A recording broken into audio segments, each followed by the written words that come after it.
আসসালামু আলাইকুম রহমতুল্লাহি ওয়া বারাকাতু।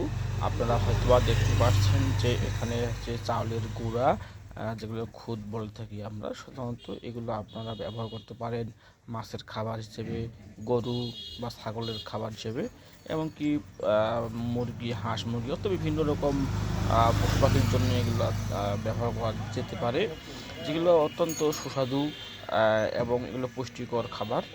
এগুলো মূলত আপনারা দেখতে পাচ্ছেন যে এগুলা অনেক সুন্দরভাবে সাজানো হয়েছে, যেগুলো আপনার পরবর্তীতে এগুলো কাজ করতে পারবেন, যেগুলো গরু, ছাগল, হাঁস মুরগি বা পশু পাখিকে খাওয়ালে অনেক উপকৃত হবেন আপনারা। এগুলোর দাম হচ্ছে আপনার 40 টাকা কেজি, অর্থাৎ বর্তমানে মোটা চালের দাম যেহেতু একটু কম 50 টাকার মধ্যে, সেহেতু মোটা চাল এবং এই খুদের পার্থক্য হচ্ছে 10 টাকা, অর্থাৎ মোটা চাল হচ্ছে 50 টাকা কেজি আর খুদ হচ্ছে মাত্র 40 টাকা কেজি।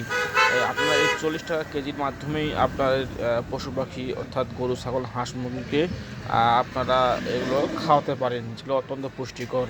সকলে ভালো থাকবেন, সুস্থ থাকবেন। আসসালামু আলাইকুম রহমতুল্লাহি ওয়া বারাকাতুহু।